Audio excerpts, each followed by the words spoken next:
Здравейте! Аз съм Михаела. От източни Родопи, в село Гняздово съм. И съм решила да правя питка слънце. Обаче нямам мая. И отивам до магазина в съседното село да си купя.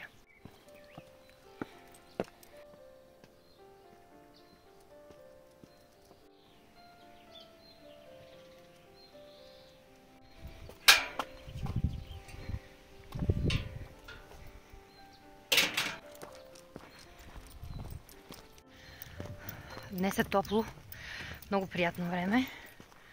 Къпах се, косата ми е мокра още. Много ми капе. Не знам защо. Ако някой има идея как да спра този ужасен косопад, моля да сподели. Ще ви покажа какви любимци имаме отскоро в Гняздово. Два палуна. Ето този. Другия е там. Ето го. Село Гняздово и съседното село Калянци са почти едно до друго. От нашата къща до магазина е около километър. И сега ще се разходя до там. Хем да разходим и Зара, която ето е къде е. Въпреки че Зара живее свободно покрай нас, не е вързана. Има голям двор, има цялата гора зад къщата на разположение и никога не се разхожда сама. Никога не тръгва да ходи някъде сама. Винаги чака да сме заедно. Пътя е тук долу, но аз ще мина по тази пътечка, която ще ми спести, може би, не знам, около 500 метра.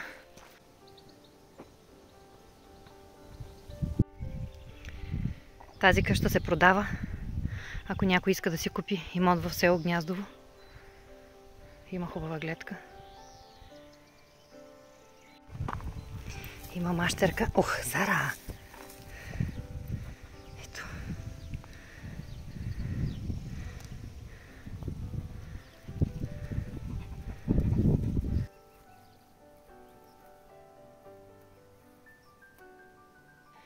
Ето една шепа прясна мащерка за утрешния чай. Так му имам гости.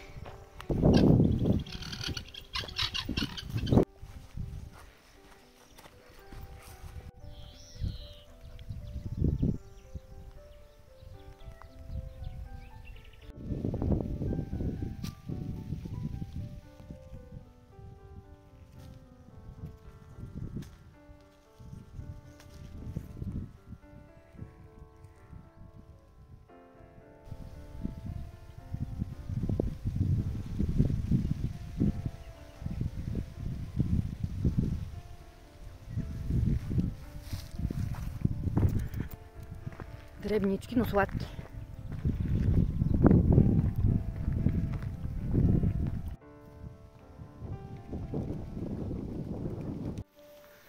Има вече зелени орехчета.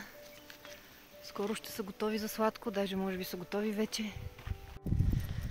Правила съм сладко от зелени орехчета. Много сполучливо стана, много вкусно, но голяма играчка.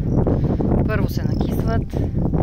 Там колко време, 2 седмици ли беше, стоят, прецеждат се, после пак, после как се варяха, забравила съм. Но си спомням, че беше нещо като 20 дни правене на сладко, всеки ден по нещо. И не знам дали ще се хвана да правя пак, може би като се пенсионирам.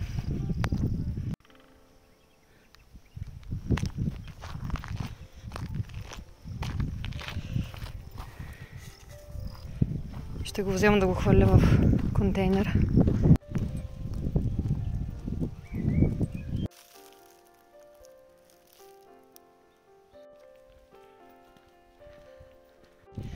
Само да спра и тя спира. И поглежда назад.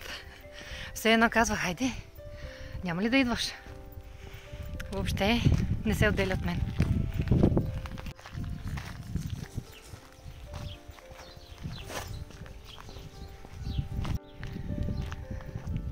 Направиха нова детска площадка в селото. Тук на центъра.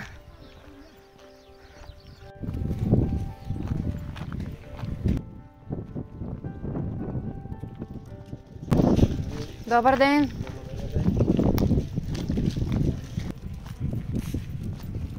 В последните години се върнаха вече няколко семейства от Турция и селници от Турция, които си имат имоти тук, пенсионирали са се и се завръщат по тези места, ремонтират си къщите и си живеят тук. В общи линии си прекарват старините в България, там където са израснали. Здрасти! Здрасти! Как си? И аз добре. Ох, да си взе... Мая имаш ли? Каква прясна суха? Суха има, прясна. Добре, 2 сухи ще взема и 1 прясна. И от тук нещо за пиене, може би лимонадка. Любимата ми, турска.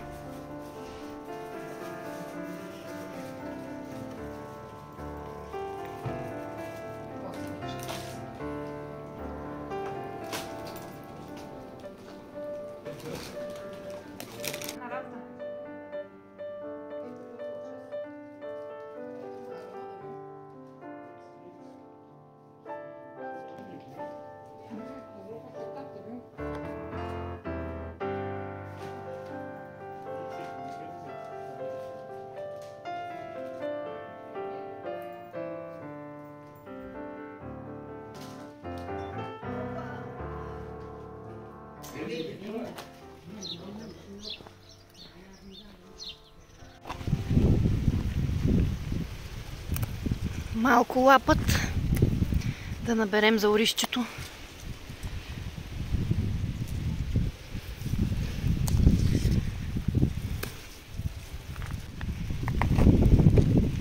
И също няколко смокинови листа. Пак за чай, много са добри. От тях става прекрасен, ароматен и много полезен чай. Добре, че подухва от време на време и се скрива слънцето, защото преди малко напече. И въпреки, че съм с къси гащи и потник, ми беше ужасно топло.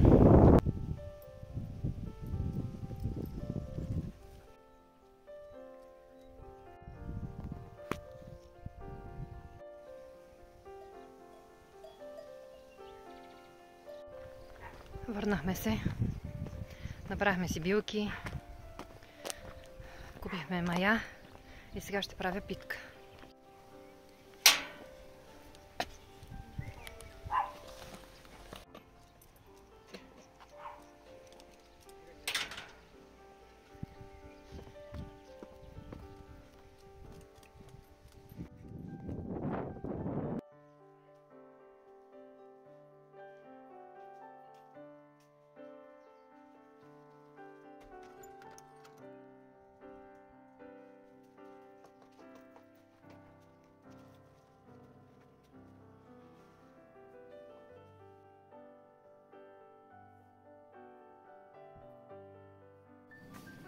Ето е рецептата за моята питка слънце.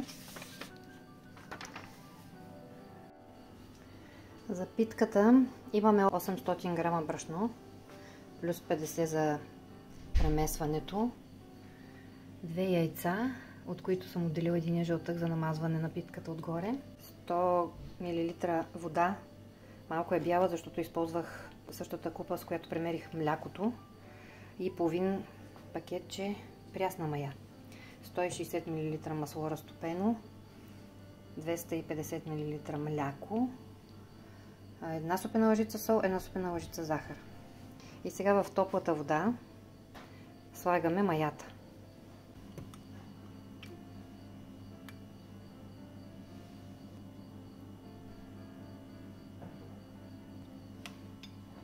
Добавяме и захарта и 2 лъжици от брашното.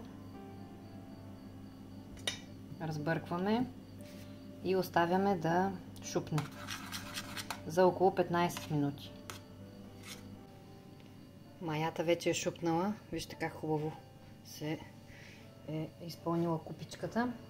И я сипваме в брашното.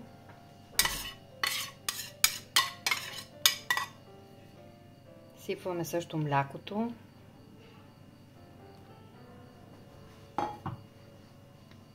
яйцето с единия белтък и 100 грама от маслото.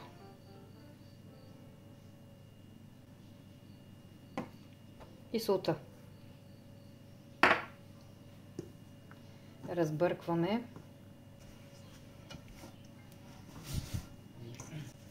и замесваме меко тесто. Еластично. Ето.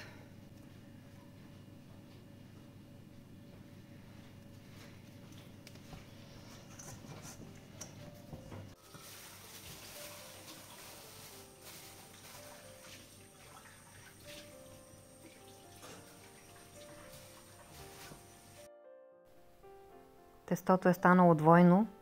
Време е да го премесим.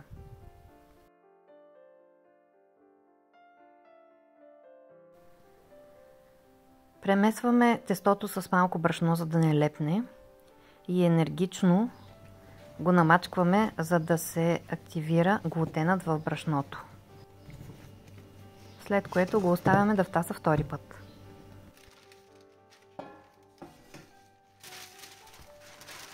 Застилам тавата, в която ще пека питката, с хартия за печене и започвам да оформям самата питка. Трябва да я разделим на общо 9 части. 4 по-големи топки, 4 по-малки и едно малко топче за средата.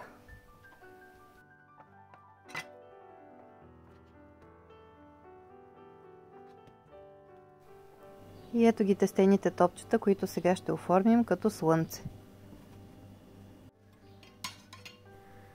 Намасляваме плота и разтягаме в кръг първото топче.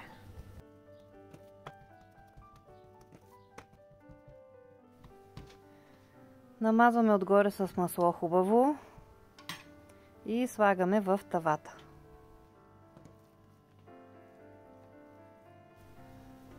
Същото правим и с другите 3 големи топчета.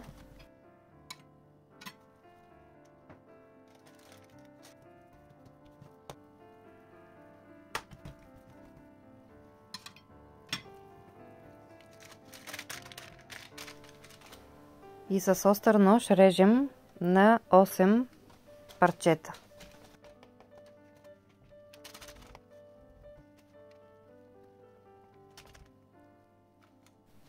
След което всяко парче го загъваме навън по този начин.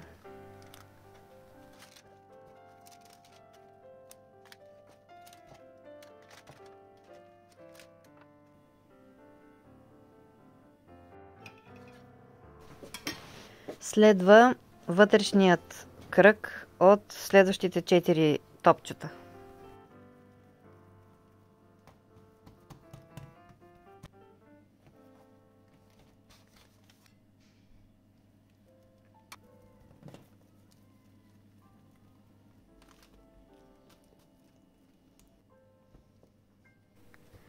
Отново разрязваме на 8 части и отново придърпваме краищата отвътре навън.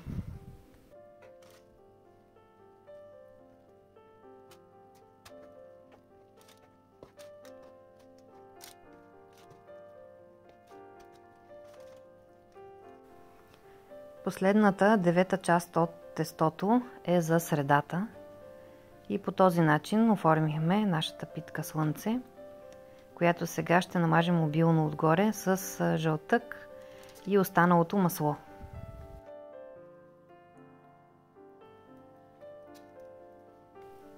Посипваме с семена по желание, в случая ленено семе и сусам.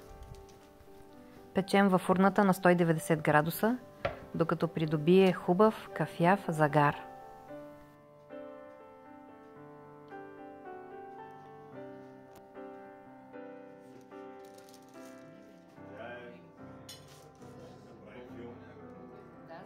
Да покажем как се разделя.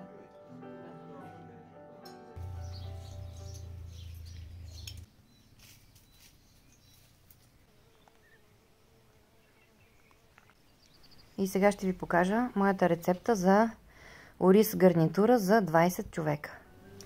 За оризчето сме си приготвили ориз бисерен, 4 глави лук, пресен лук, пресен чесън, лапада, който набрахме, един морков, джоджон от градината и подправки. Тук има къри, червен пипер, сол и самардала. Нарязвам всички зеленчуци и подправки на ситно.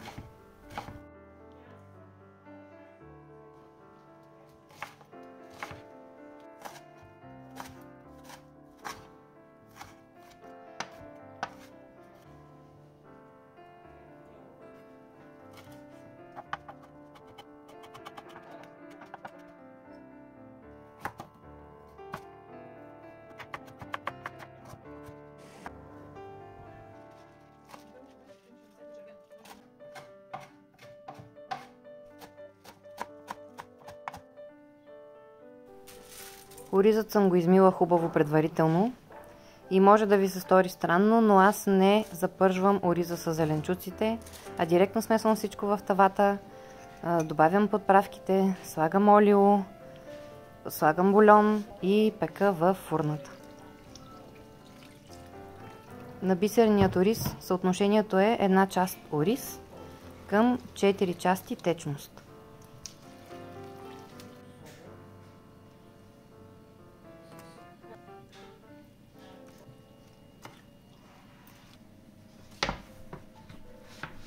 И ето така се получава вкусен, ароматен и не лепкав ориз.